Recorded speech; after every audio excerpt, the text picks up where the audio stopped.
নমস্কার, আমি বিক্রম। অজানা ভৌতিক রহস্য চ্যানেলে আরও একটি নতুন এপিসোডে আপনাদের সবাইকে স্বাগত।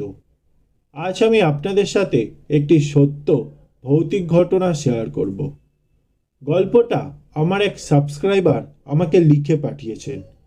ঘটনাটা ঘটেছিল ওনার সাথেই। উনি আমাকে যেভাবে লিখে পাঠিয়েছেন আমি আপনাদের ঠিক সেইভাবেই শোনাচ্ছি। ওনার নাম ছিল টুম্পা। ছোটবেলা থেকেই আর্থিক অসচ্ছলতায় বড় হয়েছেন। ওর বাবার অ্যাক্সিডেন্টের পর থেকে অভাব যেন আষ্টে পিষ্টে ঘিরে রেখেছে ওদের। মা এলাকার চেয়ারম্যানকে ধরে একটা সরকারি অফিসে আয়ার কাজ পায়। মার আয়ের অনেক কষ্টে সৃষ্টেই কোনো রকম সংসার চলে। ওতে আর বাবার চিকিৎসা খুব ভালোভাবে হয়ে ওঠে না। কোনো ভাই নেই, ওরা 3 বোন। টাকার অভাবে বড় 2 বোনের লেখাপড়া তেমন আর এগোয় না। অল্প বয়সেই তাদের বিয়ে দেওয়া হয়। বড় মেজ জামাই টুকটাক সংসারের অবদান রাখায় এখন সংসারটা সচ্ছল না হলেও আগের মতো তেমন অভাব নেই। তাই টুম্পার লেখাপড়া কোনো রকমভাবে চলছিল। এসএসসির ফর্ম ফিল আপের সময় স্কুলে আবেদন করতে হয়েছিল, কারণ অত টাকা জোগাড় করা ওদের পক্ষে সম্ভব ছিল না। এসএসসিতে খুব ভালো ফলাফল হওয়ায় শহরের সবচেয়ে ভালো কলেজে চান্স পেয়ে যায়, কিন্তু সেই কলেজের খরচ বহন করা ওর পরিবারের পক্ষে অসম্ভবই ছিল। তাই ওর মা ওকে লেখাপড়া ছেড়ে দিতে বলে। কিন্তু ওর একটাই কথা, মা আমি ডাক্তার হব, ডাক্তার হয়ে আমি বাবার চিকিৎসা করব। ওর মা নীরবে শুধু আঁচলে চোখ মোছেন। কলেজে বিনা বেতনে পড়ার আবেদন করে। ছাত্রী ভালো হওয়ায় ওর আবেদন মঞ্জুর হয়। দিনে কলেজ শেষে 3-4টা স্টুডেন্ট পড়িয়ে বই খাতা ও কলম আনুষাঙ্গিক প্রয়োজন নিজেই পূরণ করে। এইভাবে অনেক কষ্টে বেশ সাফল্যের সাথেই এইচএসে উত্তীর্ণ হয়। দিনরাত পরিশ্রম করে মেডিকেলের চান্স পায় তিনি। এলাকার চেয়ারম্যান আর্থিকভাবে বেশ সহায়তা করে টুম্পার মেডিকেলে ভর্তির ব্যাপারে। ও যখন হোস্টেলে উঠল তখন ওর রুমমেট দুজনের সাথে তেমন মিশত না বা মিশতে পারত না। সবসময় নিজেকে গুটিয়ে রাখত, কারণ ওর রুমমেট দুজনই ছিল বেশ অবস্থা সম্পন্ন। একজনের নাম ছিল টিনা, আরেকজনের দিয়া। কিছুদিন যেতে না যেতেই ওদের সাথে বেশ সহজ হয়ে ওঠে। একদিন দিয়া বলল, আজ সন্ধ্যায় নিলয় স্যারের প্র্যাকটিক্যাল ক্লাস আছে মর্গে, জানিস তো নাকি? টিনা বলল, জানি, কিন্তু একটা বিষয় বুঝি না, মর্গের মতো ভয়ঙ্কর জায়গায় কেন সন্ধ্যায় প্র্যাকটিক্যাল ক্লাস হয়, দিনে কেন হয় না? এবার তিনি হেসে বললেন, এত ভীতু কেন রে তুই টিনা? এখানে কি তুই একা থাকবি? ওখানে আমাদের ব্যাচের সবাই তো থাকবে। দিয়া মাঝখানে ফোড়ন কেটে বলল, জানিস, আজ একটা খবর পাইলাম, নিলয় স্যার নাকি শুধু রাতেই মর্গে প্র্যাকটিক্যাল ক্লাস করান, দিনে কখনোই ক্লাস নেন না। অনেকেই নাকি দিনে তার কেবিনে নক করে, দেখতে চেয়েছিল তিনি কি করেন, কিন্তু আজ পর্যন্ত কেউই জানতে পারেনি। হসপিটাল কর্তৃপক্ষ নাকি বলেছে যে তার মতো দক্ষ প্র্যাকটিক্যাল ক্লাস আর কেউ নিতে পারে না, আর তাই তার দিনে ক্লাস না নেওয়ার শর্ত হসপিটাল কর্তৃপক্ষ মেনে নিয়েছিল। টুম্পা ও টিনা অবাক হয়ে শুনল আর ভাবল, আরে তাই তো, নিলয় স্যারকে কখনোই ওরা কোনো ক্লাস নিতে দেখেনি। সন্ধ্যাবেলায় ওরা যখন মর্গে পৌঁছালো তখন দেখতে পেল ওদের ব্যাচের ছেলেমেয়েরা গোল হয়ে দাঁড়িয়ে আছে, আর ওদের মাঝখানে একজন 7 ফিট উচ্চতার একজন মানুষ দাঁড়িয়ে আছে, যার গায়ের রং পুরো সাদা আর চোখ দুটি গাঢ় নীল। ওরা দরজার বাইরে দাঁড়িয়ে অনুমতি চাইছে। স্যার ওদের দিকে চাইতেই কেন জানি টুম্পার গা ঝাড়া দিয়ে উঠল।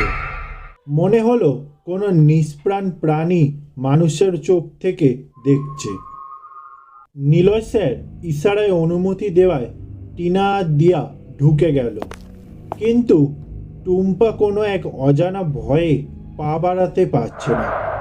মনে হচ্ছে ওর পায়ের ওজন যেন 10 গুণ বেড়ে গেছে। টিনা ফিরে এসে ওর হাত ধরে ভেতরে নিয়ে গেল। সবাই খুব মনোযোগ দিয়ে দেখছে। নিলয় স্যার একটা লাশ খুব সযত্নে কাটছে, কিন্তু টুম্পা কেন জানি লাশ কাটায় মনোযোগ দিতে পারছে না। ওর সম্পূর্ণ মনোযোগ যেন ওই নীল দুটি চোখে। কি করে একজন মানুষের চোখ এত নির্জীব হতে পারে? দেখলেই মনে হয় থমকে যাওয়া নীলের পিছনে বিশাল এক অন্ধকার গহ্বর রয়েছে, যার কোনো তলদেশ নেই, শুধুই অসীম। হুট করে নিলয় স্যার টুম্পার দিকে তাকিয়ে একটি রহস্যময় হাসি দিলেন। টুম্পা আর তাকিয়ে থাকতে পারল না। ওর সারা দেহ ভয়ে কাঁপতে লাগলো। চোখ নামাতেই একটা জিনিস দেখতে পেয়ে মনে কেমন একটা খটকা লাগলো। লাশ কাটা শেষ এবং সেলাইও ইতিমধ্যে সম্পূর্ণ হয়েছে, কিন্তু নিলয় স্যারের বাঁ সাইডে যে ছোট্ট একটি টেবিল আছে, তার ঠিক উপরে একটি পরিষ্কার পাত্রে কলিজাটা পড়ে আছে। দেখে মনে হচ্ছে খুব সযত্নে রাখা হয়েছে কলিজাটা। কেউ ওদিকে তাকাচ্ছে না, কিন্তু কলিজাটার উপর টুম্পার চোখ আটকে গেল। সবাই চলে যাচ্ছে। তুমি যাবে না? একটা ভরাট কণ্ঠস্বরে টুম্পার স্তম্ভিত ফিরে এলো। ও আর এক মুহূর্ত না দাঁড়িয়ে মর্গ থেকে ছুটে বেরিয়ে এলো। ওর জীবনে ভয় নামে কোনো অধ্যায়ই ছিল না। অনেক সাহসী ছিল, কিন্তু আজ কি হলো তার নিজেরও জানা নেই। এমন কেন লাগলো যে একটা মৃত মানুষের সামনে দাঁড়িয়েছিল আজ? রুমে এসে টিনা আর দিয়াকে কলিজাটা কথা বলতেই ওরা হেসে উঠল আর বলে উঠল, ওইটা হয়তো ঢোকাতে ভুলে গেছে। তুই ওইটা নিয়ে এত ভাবিস না আর ভয়ও পাস না। এরপর নিলয় স্যারের 3টি প্র্যাকটিক্যাল ক্লাস পার হলো, কিন্তু টুম্পা একটা ক্লাসেও মনোযোগ দিতে পারল না। শুধুই ভয় পেত আর লক্ষ্য করত প্রতিবারই কলিজাটা সযত্নে তুলে রাখা। চতুর্থ দিন ওদের মর্গে প্র্যাকটিক্যাল পরীক্ষা ছিল। আজ ওরা কাটবে আর স্যার দেখবেন। এক একজন এক এক পার্ট কাটছে আর স্যার ভুল ত্রুটি দেখিয়ে দিচ্ছেন, কিন্তু একেবারে টুম্পাকে কিছুই কাটতে দিলেন না, যেন ওর উপস্থিতি স্যারের নজরই আসেনি। মনে মনে খানিকটা খুশি হয়েছিল, কারণ ওকে কাটতে দিলেও কিছুই কাটতে পারত না। সেদিন সবাই চলে গেল, কিন্তু টুম্পা চুপিসারে মর্গের জানলায় এসে দাঁড়ালো। কৌতূহল ওকে এতটাই পেয়ে বসেছিল যে ভয় তার কাছে হার মেনেছে।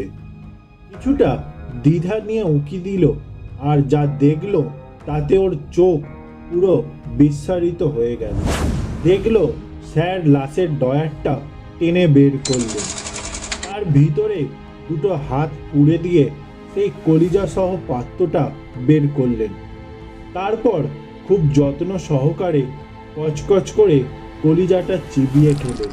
তারপর একটা আত্মতৃপ্তির ঢেকুর তুলে ঠোঁটে রক্ত মুছতে মুছতে একটা বাঁকা হাসি দিয়ে জানলার বাইরে তাকালেন। তিনি হঠাৎ টুম্পার দিকে তাকালেন এবং একটা ভয়ঙ্কর হাসি হাসলেন।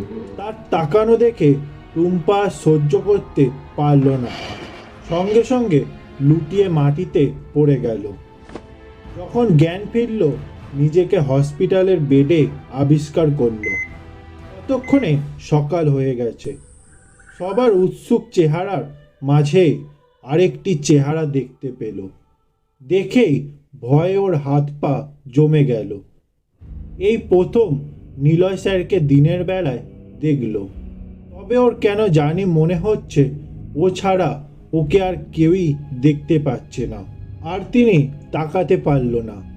ভয়ে চোখ বন্ধ করতেই শুনতে পেল একটি ভরাট কণ্ঠ, যেন ওর কানের মধ্যে ঢুকে কেউ কথা বলছে, আমি জানি সেই প্রথম দিন থেকেই তুমি আমাকে চিনতে পেরেছিলে। আমি অবাক হয়েছিলাম, এত বছরেও কেউ আমাকে চেনেননি, শুধু তুমিই চিনলে। আর কেউ আমার চোখের ভাষাও পড়তে পারেনি, শুধু তুমি পেরেছিলে। আমি জানতাম তুমি জানলার বাইরে দাঁড়িয়ে আমাকে নজর রাখছো, এবং আমার আসল রূপটাও আমি সেই জন্যই তোমাকে দেখিয়েছিলাম, কারণ তোমাকে লুকানো সম্ভব ছিল না। তোমার মধ্যে হয়তো বিধাতা এমন দৃষ্টি দিয়েছেন যা সাধারণ কোনো মানুষের মধ্যে নেই। তাই তো সবার চোখকে ফাঁকি দিতে পারলেও পরিজাটা তোমার চোখে ঠিকই ধরা পড়েছিল। আমি ইচ্ছা করলেই তোমাকেও সরিয়ে দিতে পারতাম, কিন্তু তোমার জীবনের লক্ষ্যটা আমার এখানে থাকার থেকেও অনেক বড়। আমি অন্য জায়গা খুঁজে নেব। এবার আমি আসি। তুমি মনোযোগ দিয়ে পরবর্তী প্র্যাকটিক্যাল ক্লাসগুলি করো, কারণ আমি জানি তুমি একটা ক্লাসও মনোযোগী ছিলেন না। জীবনে অনেক বড় হোক, আর যা দেখেছো তা ভুলে যেও। টুম্পা চোখ খুলতেই আর স্যারকে দেখতে পেল না। ওই দিনের পর থেকে আর নিলয় স্যারকে কেউই খুঁজে পায়নি।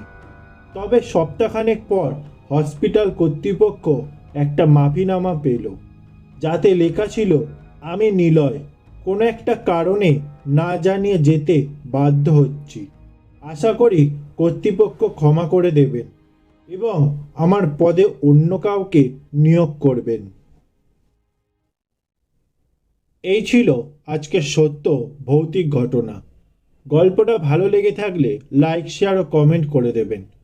এই রকম সত্য ভৌতিক ঘটনা শোনার জন্য অবশ্যই চ্যানেলটা সাবস্ক্রাইব করে দেবেন।